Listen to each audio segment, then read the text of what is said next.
Hello दोस्त, कैसे हैं। उम्मीद करते हैं आप लोग अच्छे होंगे। आप लोग की पढ़ाई बहुत अच्छी चल रही होगी। पीसीएस की दुनिया में पीसीएस की तैयारी करने वाले समस्त छात्रों दोस्तों को मेरा नमस्कार है। दोस्त, कल हम लोगों ने करंट अफेयर बिहार बीटी के एग्ज़ाम के दृष्टि से देखा था कि हमें कैसे पढ़ना है। उसके तहत जो उसका पहला सेक्शन था राष्ट्रीय करंट अफेयर, उसको आज से हम लोग शुरू कर रहे हैं। कोशिश करेंगे कि इसको जल्दी से ख़त्म करें ताकि रिवाइज कर सकें और एग्ज़ाम में बेहतर अपना परफॉर्मेंस कर सकें। तो चलिए स्टार्ट करते हैं। जो हमारा पहला क्वेश्चन है वो है आध्यात्मिक एवं नैतिक नेताओं के मध्य ऐतिहासिक वार्ता का शताब्दी समारोह मनाया गया। तो यहाँ पे टर्म है आध्यात्मिक और नैतिक। जब आपको चीज़ें नहीं आ रहा हो तो जो टर्म दिया हुआ है उस पर ध्यान दीजिएगा। यहाँ पे टर्म है आध्यात्मिक और नैतिक नेताओं के मध्य ऐतिहासिक वार्ता, मतलब ये किसी इतिहास की घटना है। तो ये कब हुआ था? 24 जून 1925 को, और इसलिए इसका शताब्दी समारोह मना रहे हैं। और ये पहली बार, ऑब्वियसली शताब्दी है तो पहली बार ही होगा। तो 29 जून 2025 को ये प्रधानमंत्री मोदी जी के द्वारा इसमें संवाद किया गया। तो पूछ देगा कि हाल ही में आध्यात्मिक और नैतिक नेताओं के मध्य ऐतिहासिक वार्ता का शताब्दी समारोह किया गया, उसमें दो नेता कौन थे? तो एक थे श्री नारायण गुरु, दूसरे थे महात्मा गांधी जी। कौन थे? श्री नारायण गुरु और महात्मा गांधी जी। श्री नारायण गुरु जो थे ये अद्वैत दर्शन के समर्थक थे और इनका जो मार्ग था ईश्वर तक पहुंचने का वो अहिंसा था। वैसे गांधी जी उनके अस्त्र जो थे वो सत्य और अहिंसा था, और ये अहिंसा परमो धर्म के समर्थक थे।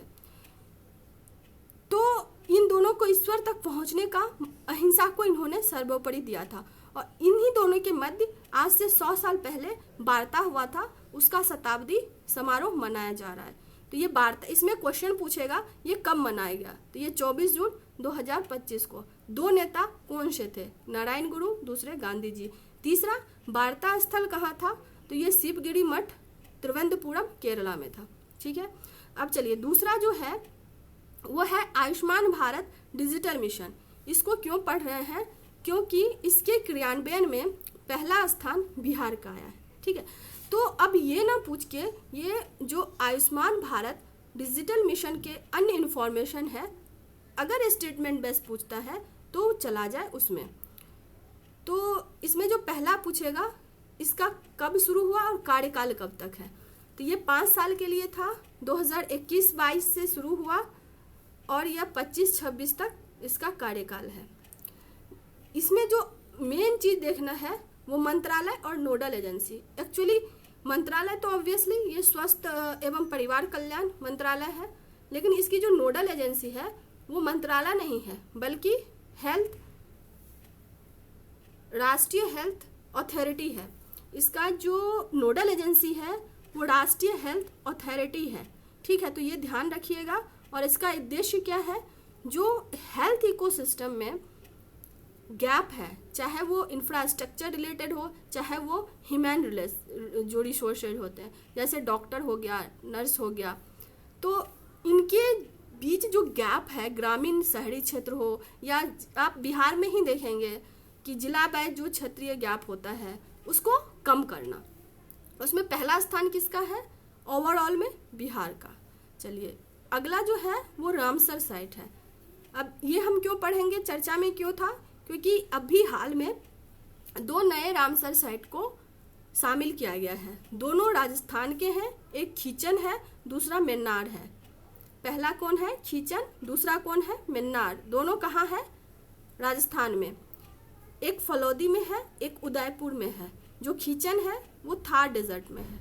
अब चलिए लगे हाथ, इसका एक जो पूछ सकता है वो है कि सबसे अधिक एशिया में कहाँ पे आपका रामसर साइट है? तो वो भारत में है। भाई फिर पूछ सकता है टोटल कितना है? 91 सॉरी, और उस 91 में भारत में कहाँ है? तमिलनाडु में कितना है 20। फिर देख लेते हैं इस 91 में बिहार में कितना है 3। कौन कौन सा है कांवड़, कांवड़ कहाँ है बेगूसराय में। कैसा लेक है ऑक्सबो और एशिया का सबसे बड़ा लेक है। दूसरा नागी और नकटी, नागी नकटी कहाँ है जमुई में। और सबसे इम्पोर्टेंट है कि नागी नकटी जो है वो मैन मेड लेक है। ठीक है, चलिए अगला जो हमारा है वो बहुत ही इम्पोर्टेंट है, इससे एक क्वेश्चन तो रहेगा ही।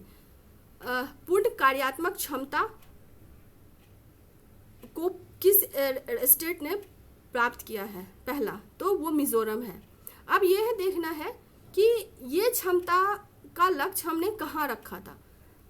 ये न्यू एजुकेशन पॉलिसी जो था 2020 उसमें हमने 100% साक्षरता का लक्ष्य रखा था।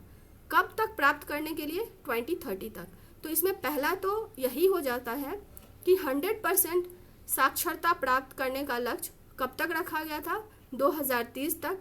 किस पॉलिसी में, न्यू एजुकेशन पॉलिसी कब आया था 2020 में। हम तो बस लक्ष्य रख लिए तो क्या ऐसे ही प्राप्त कर लेंगे, नहीं, उसके लिए एक जो है वो एक मिशन शुरू किया गया था। उसका जो नाम था वो था ULLAS, मतलब understanding life long learning for all in society. क्या था, understanding life long learning for all in society. तो आपको स्टेटमेंट दे देगा कि जो हमने पूर्ण कार्यात्मक क्षमता का लक्ष्य रखा था 2030 तक, उसको प्राप्त करने के लिए हमने एक मिशन शुरू किया था जो था understanding life long learning for all in society. और इसी के तहत जो है मिजोरम पहला स्टेट बना जिसने पूर्ण साक्षरता को हासिल किया।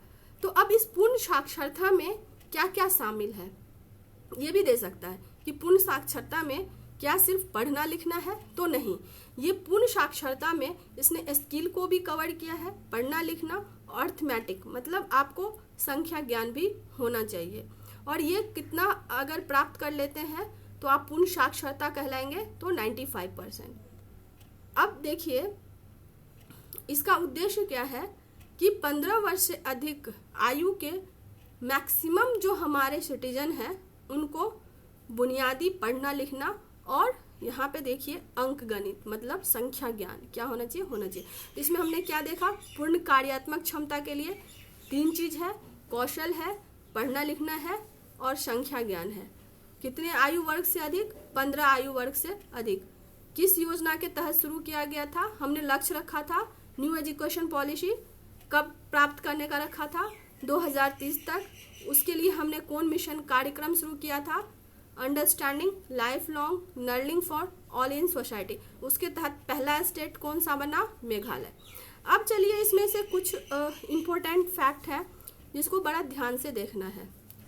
अब तो हम लोग पढ़ते आए हैं कि पूर्ण साक्षरता वाला जो स्टेट है वो केरला है। अब इन दोनों में क्या अंतर है, बेसिक समझ रहे हैं। हाँ, ये आपको कोई नहीं बताएगा दोस्त।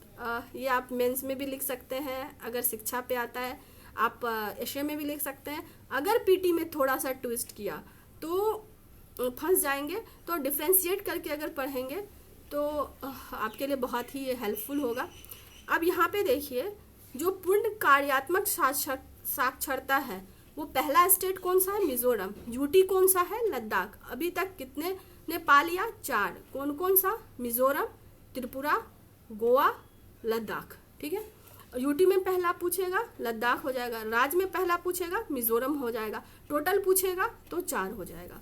ठीक है, और यहाँ देखिए साक्षरता, यहाँ पे हमने 3 चीज देखा पूर्ण साक्षरता में, लेकिन साक्षरता में सिर्फ पढ़ना लिखना यानी अक्षर ज्ञान होना चाहिए, लेकिन पूर्ण कार्यात्मक साक्षरता में 3 चीज रखा गया है, कौशल, संख्या ज्ञान और पढ़ना लिखना। ठीक है, अगला चलिए संविधान हत्या दिवस, ये कब मनाया गया, 25 जून को। कब शुरू हुआ, 2025 में। ये कब, ऐसे भी पूछ सकता है कि संविधान हत्या दिवस को किस मंत्रालय के द्वारा अधिसूचित किया गया, गृह मंत्रालय के तहत। राजपत्र में इसको कब प्रकाशित किया गया, 12 जुलाई को। कारण क्या था, क्योंकि 25 जून 1975 को इंदिरा गांधी के द्वारा आपातकाल की घोषणा की गई थी। और ऐसा माना जाता है कि उस आपातकाल के दौरान जो सत्ता था, मतलब जो केंद्र में सरकार थी, जिनके हाथ में सत्ता था, उनके द्वारा उस सत्ता का दुरुपयोग किया गया। तो उसके विरोध में कहिए जो है वो मतलब संविधान हत्या दिवस मनाए जाने का जो है उसकी अधिसूचना जारी की गई है। कब? 25 जून को मनाया जाएगा। कब शुरू किया गया? 25 में। इसको किस मंत्रालय के द्वारा अधिसूचित किया गया? गृह मंत्रालय, ये याद रखिएगा। अगला जो क्वेश्चन है, अब ये जो है आपको मेंस में भी पूछ सकता है आपातकाल से, और पीटी में भी आपके पॉलिटी सेक्शन में पूछ सकता है आपातकाल कितने प्रकार के होते हैं। तो ये 3 प्रकार के होते हैं, एक राष्ट्रीय आपातकाल, दूसरा वित्तीय आपातकाल और तीसरा राष्ट्रपति शासन। तो आप पूछ देगा कि आपातकाल की घोषणा किन परिस्थिति में किया जा सकता है। दूसरा पूछ देगा राष्ट्रीय आपातकाल अब तक कितने बार जो है वो लगाया गया है। तो 3 बार है। अब देखिए 2 तो युद्ध के काल में है और एक तो यही राष्ट्रीय आपातकाल था। तो पहला जो था वो था 1972 में, दूसरा था 1962 में भारत चाइना, 71 में भारत पाकिस्तान का जब युद्ध हुआ था, और तीसरा जो था ये राष्ट्रीय आपातकाल था। दूसरा जो होता है वित्तीय आपातकाल, जो अभी तक नहीं लगाया गया है, और राष्ट्रपति शासन जो है कई बार लगाया जा चुका है।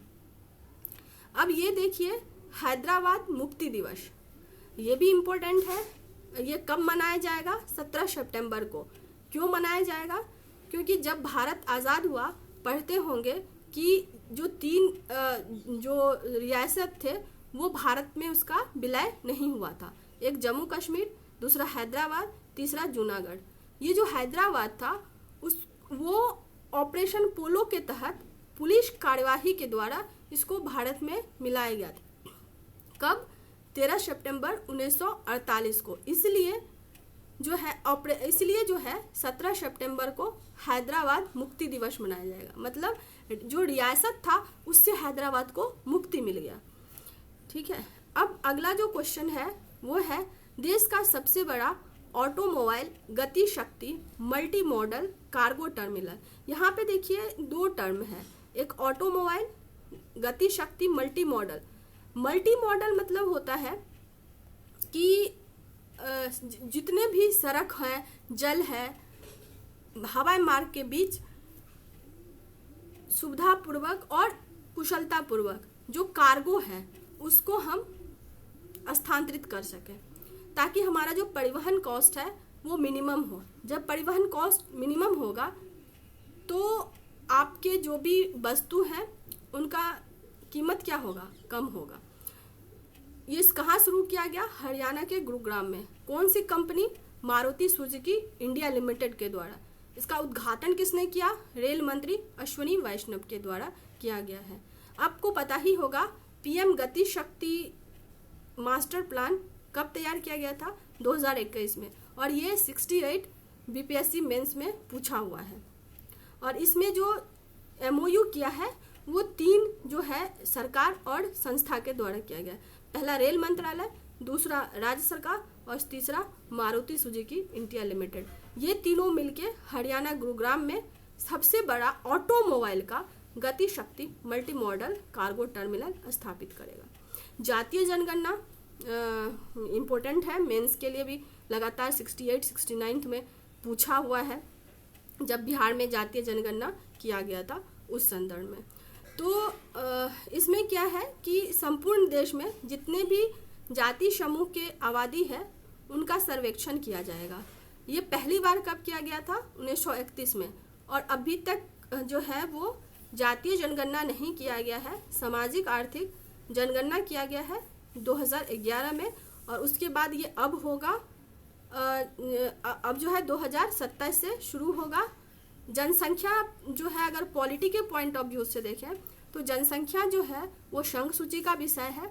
आप पढ़ते होंगे जो 7वीं अनुसूची होती है उसमें संघ सूची, राज्य सूची और समवर्ती सूची और एक अपशिष्ट सूची है। तो राज्य जिस पे कानून बनाएगी राज्य सूची में आता है, केंद्र जिस पे कानून बनाएगी संघ में आता है, जिसमें राज्य और केंद्र दोनों होगा समवर्ती में आता है, जो किसी में नहीं होगा वो अपशिष्ट होगा और वो केंद्र के पास होगा। अब यहाँ पे जो है ये आपको पूछ सकता है, सिर्फ ना पूछे कि कब जातीय जनगणना कराया गया था, कब कराया जाएगा, यही पूछ दे किसका विषय है, कौन करवाता है, तो ये गृह मंत्रालय के द्वारा करवाया जाता है। तो ये कुछ कुछ चीज़ें ना जब आप करंट पढ़ रहे हो तो उसके स्टैटिक पोर्शन से अगर पूछे जाने की संभावना है तो उसको जरूर से देख लीजिएगा। चलिए अगला जो क्वेश्चन है, विश्व का सबसे ऊंचा रेलवे आर्क ब्रिज। अब यहाँ है विश्व का सबसे ऊंचा, तो ये किस नदी पे बनाया गया? एक तो ये क्वेश्चन पूछेगा चिनाब नदी पे। ये मंजूरी कब दिया गया था? 2003 में। कब? जब अटल बिहारी वाजपेयी की सरकार थी। दूसरा पूछ सकता है कि ये जो रेलवे आर्क ब्रिज है उसकी ऊंचाई कितनी है? तो उसकी ऊंचाई जो है 359 मीटर है। कितना है? 359 मीटर। अब प्रीवियस ईयर करंट अफेयर का भी क्वेश्चन देखिए, आपको इस तरह के क्वेश्चन मिलेंगे कि लंबाई कितनी है, ऊंचाई कितनी है, विश्व का सबसे ऊंचा है, तो हो सकता है लंबाई पूछ दे। तो ये 1315 मीटर है। ये किस जो है रेलवे के द्वारा बनाया गया है? ये है उधमपुर बारमूला रेलवे लिंक का एक पार्ट है। इसका उद्घाटन किसने किया? मोदी जी ने। कब किया? 6 जून 2025 को। इसका निर्माण किसके द्वारा किया गया? तो ये 3 जो रेलवे है या 3 संस्था के द्वारा किया गया। एक तो है कोंकण रेलवे कॉरपोरेशन, दूसरा है इंडियन इंस्टीट्यूट, जैसे IIT वगैरह भी इसमें इन्वॉल्व हुए हैं, तीसरा DRDO का एक अलग भी, ये जो इस तरह के पुल बनाती है वो थे बॉर्डर रोड ऑर्गेनाइजेशन BRO। तो आप ध्यान दीजिएगा, प्लीज़ रिक्वेस्ट है। एक तो ये याद रखना ही है कि विश्व का सबसे रेलवे आर्क ब्रिज कहाँ बनाया गया? चिनाब नदी पे, पहला। दूसरा, इसकी ऊंचाई कितनी है? 359 मीटर। तीसरा, इसकी लंबाई कितनी है? 1315 मीटर। चौथा, यह किस रेलवे लिंक का पार्ट है? तो उधमपुर बारमूला का। पांचवा, इसका उद्घाटन किसने किया? मोदी जी ने 6 जून को। और इसको किसने बनाया? तो इसको बनाया DRDO, कोंकण रेलवे और IIT। ठीक है। तो अगला जो है इसी का है, चिनाब की सहायक नदी जो है अंजी है। तो भारत का पहला स्टे रेल ब्रिज बनाया गया है, वो अंजी नदी पे बनाया गया है। ठीक है, जम्मू कश्मीर में। अब चिनाब नदी, ये ना अब हो सकता है चिनाब नदी से ही कुछ क्वेश्चन पूछ दे कि चनाब जो है वो चंद्र और भागा 2 धारा से मिलकर बनती है और ये कहाँ मिलती है? हिमाचल प्रदेश में, हिमाचल प्रदेश के तांडी में। और फिर ये जम्मू कश्मीर और पंजाब में प्रभावित होती है। और ऋग्वेद में चिनाब को क्या कहा जाता था? अश्कनी। तो हो सकता है जितनी भी सिंधु और उसकी सहायक नदी है उसको मिलान करने के लिए दे दे कि ऋग्वेद में उसको क्या कहा जाता था। तो प्लीज़ थोड़ा सा ना आप लोग अवेयर होके करंट अफेयर को पढ़िएगा। आपका स्टैटिक पोर्शन भी रिवाइज होगा, करंट तो होगा ही होगा। यानी 20 क्वेश्चन 30 क्वेश्चन इसका और साथ ही 15 से 20 क्वेश्चन स्टैटिक का। तो सोच लीजिए जब आप करंट पढ़ते हैं और उसको स्टैटिक जोड़ देते हैं तो आपके कम से कम 50-60 तो ऐसे ही हो जाते हैं।